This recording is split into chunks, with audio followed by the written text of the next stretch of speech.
le Cameroun est vraiment dans le Ouattara. Le Cameroun est vraiment dans le Ouattara. C'est un pays qui est dirigé par des incompétents et des menteurs.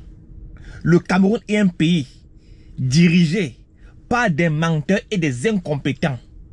Je vais le prouver aujourd'hui. Regardez. Le plateau technique que le Cameroun a aujourd'hui sur l'ensemble des 10 régions, je dis bien 10 régions, c'est pas que Yaoundé, c'est pas que Douala, c'est le même plateau technique que vous pouvez avoir à l'hôpital américain de Paris. C'est le même plateau technique que vous aurez au Canada, vous aurez aux États-Unis. On y voit une infirmière qui se démerde dans l'obscurité pour administrer des soins à une patiente. Le personnel est vraiment exposé. Vous êtes même à féliciter parce que travailler dans ces conditions, c'est vraiment c'est pas. Dans cette vidéo, l'infirmière en question et ceux qui l'assistent posent clairement les problèmes auxquels fait face l'hôpital de district de Bankomo, notamment le manque d'eau et l'absence de lumière consécutive à une coupure d'électricité. Nous décidons donc de nous rendre dans cet hôpital situé à une trentaine de minutes de Yaoundé sur la nationale numéro 3. Nous arrivons à la tombée de la nuit. Heureusement pour nous, puisqu'en cette soirée, le délestage n'est pas au rendez-vous. Mais cela ne fait pas oublier le calvaire qui est celui du personnel soignant et des malades qui fréquentent cet hôpital. En effet, chaque fois que Bankomo est plongé dans le noir, c'est la galère ici, puisque le groupe électrogène, qui jadis servait de dernier rempart, a rendu l'âme des suites d'une longue utilisation. C'est ici que se trouve le groupe qui est censé alimenter cet hôpital. En cas de coupure d'électricité, malheureusement, il n'est plus fonctionnel. Lorsqu'il y a coupure d'électricité, ici, le personnel souffre le chaud et le froid, se débrouillant avec des moyens de bord. Il y a donc nécessité, mieux urgence aujourd'hui, à faire fonctionner ce groupe, à défaut, puisque celui-ci est rattrapé par le poids de l'âge, de doter cet hôpital d'un groupe électrogène fonctionnel pour permettre aux usagers, aux malades, de ne plus souffrir le martyre. Il y a de cela une semaine, ma cousine est venue accoucher à l'hôpital district de Bankomo. Il y avait manque d'énergie. Certains se sont battus avec la lumière de leur téléphone, d'autres à l'aide d'une bougie. Bon, ce n'était pas facile. Le personnel médical, ils se sont débrouillés pour pouvoir faire accoucher ma cousine, mais Dieu merci, ça s'est bien passé. Ça veut dire que ce n'est pas souvent facile ici? Non, pas du tout. Là ne s'arrêtent pas les malheurs de cet hôpital. La disponibilité de l'eau courante est une autre paire de manches. Bien qu'il existe un système d'alimentation, pas une seule goutte ne sort du robinet. Et cela ne date pas d'aujourd'hui.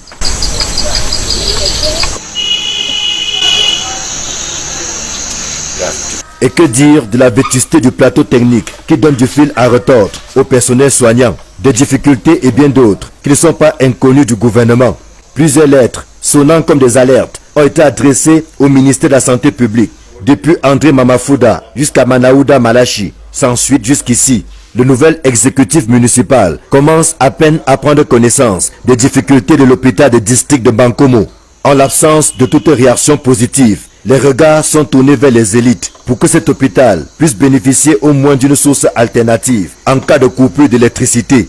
En attendant, le calvaire du personnel soignant et des malades se poursuit. Vivement que quelque chose soit fait dans l'urgence. C'est terrible. Le plateau technique que le Cameroun a aujourd'hui sur l'ensemble des 10 régions, je dis bien 10 régions, c'est pas que Yaoundé, c'est pas que Douala, c'est le même plateau technique que vous pouvez avoir à l'hôpital américain de Paris. C'est le même plateau technique que vous aurez au Canada, vous aurez aux États-Unis. Comment ne pas t'aimer, monsieur Paul Biya? Cher président, cher papa, cher grand-père, merci. Je n'ai pas vu les ordures dont vous parlez à Yaoundé. Ok? Je ne sais pas dans quel quartier vous êtes, mais quand moi je circule dans Yaoundé, Yaoundé a 60 ans. De quel Yaoundé vous parlez? De Yaoundé où j'habite? C'est la zone qui bat le record des dépôts d'ordures dans la capitale, soit 4 au total, sur une distance de moins de 500 mètres. Nous sommes au lieu dit Carrefour Mélène, à proximité de la garde présidentielle et du centre hospitalier universitaire de Yaoundé. Ici, des tas d'immondices dictent leur loi de part et d'autre, au point où par endroits, le trottoir a carrément disparu, obligeant les piétons à partager la chaussée avec les automobilistes, à leur risque et péril. Oui, ça émane de nos dirigeants, pas parce qu'ils dirigent mal le pays, mais ils passent tout le temps ici et ils voient aussi et ils ne peuvent même pas réagir. Ça crée des difficultés juste à ce que vous avez vu l'accident qui s'est produit ici là. Hein, parce que les piétons n'arrivent même pas à bien circuler. Pourquoi? Parce que l'ordure a déjà envahi la route. Nous, on se lève ici parfois à 3h, 4h, on ramasse la pelle. C'est même jusqu'ici. Vous savez, la pelle, c'est trop des fois même que tu vois ça un peu en haut. On gère comme ça. On va faire comment? Ça te met pas mal à l'aise? Mal à l'aise, mais une fois quand il rentre à la maison, il prend un laine sucré et puis je nettoie le corps avec. Autre lieu, même constat. Nous sommes au lieu dit Monté Chapelle Obili. C'est l'un des grands foyers de l'insalubrité dans la ville de Yaoundé. Bien qu'une partie des ordures ait été enlevée la veille, l'endroit n'a toujours pas bonne mine. À force de lutter avec des ordures, des commerçants jadis installés dans la zone ont fini par s'avouer vaincus et aller voir ailleurs. Je ne vois pas les trous dont vous parlez.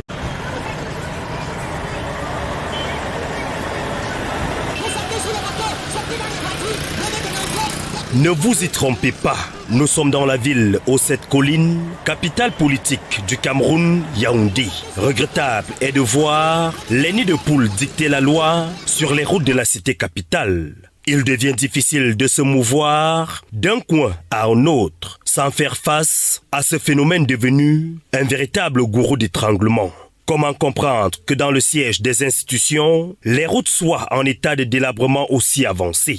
Et ce sont les populations qui payent le lourd tribut au quotidien. Cette route est comme ça depuis les années, je ne sais pas, nous on passe le temps à casser nos voitures là-dedans. Tout le temps on est en train de changer les amortisseurs, les rotules sur la voiture. Et pour ce, si le chef de l'État pouvait faire quelque chose pour nous, ça devait nous faire plaisir. Là où la route passe, le développement suit. Loin de cette assertion, les habitants du quartier Teutak dans le 7e arrondissement vivent le martyre. À quelques mètres du lieu dit Carrefour Mec, la route est complètement impraticable au vu et au su des autorités compétentes. L'état de route dans notre circonscription est bizarre. La commune de Yaoundé n'a pas de route. Non seulement, vous voyez, ça c'est un chantier qui a été gagné par une société sortant du parc national. Et cette société a gagné le route, a creusé ce gros trou que vous voyez et est partie. La chaussée est transformée en laverie de moto, une situation déplorable. Quand il pleut, c'est très grave, l'inondation est exagérée. Vous voyez la destruction là, c'est parce que la conduite est très petite. Vous voyez comment elle est petite?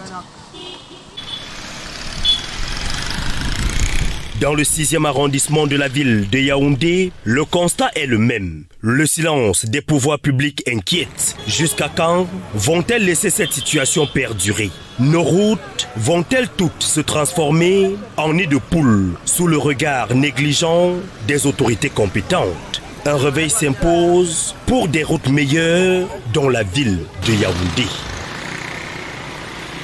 Je ne vois pas les trous dont vous parlez. Je n'ai pas vu les ordures dont vous parlez. Voilà alors nos ministres.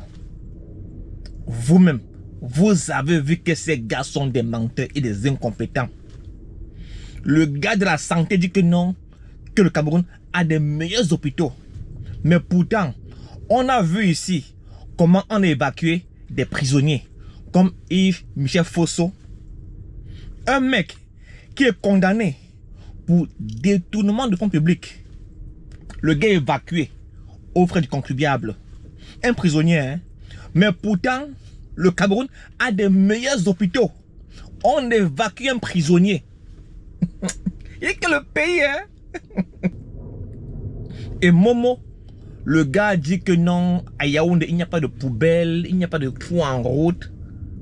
Là, c'est nos ministres, hein? Je n'ai absolument rien inventé. Vous-même, vous avez vu.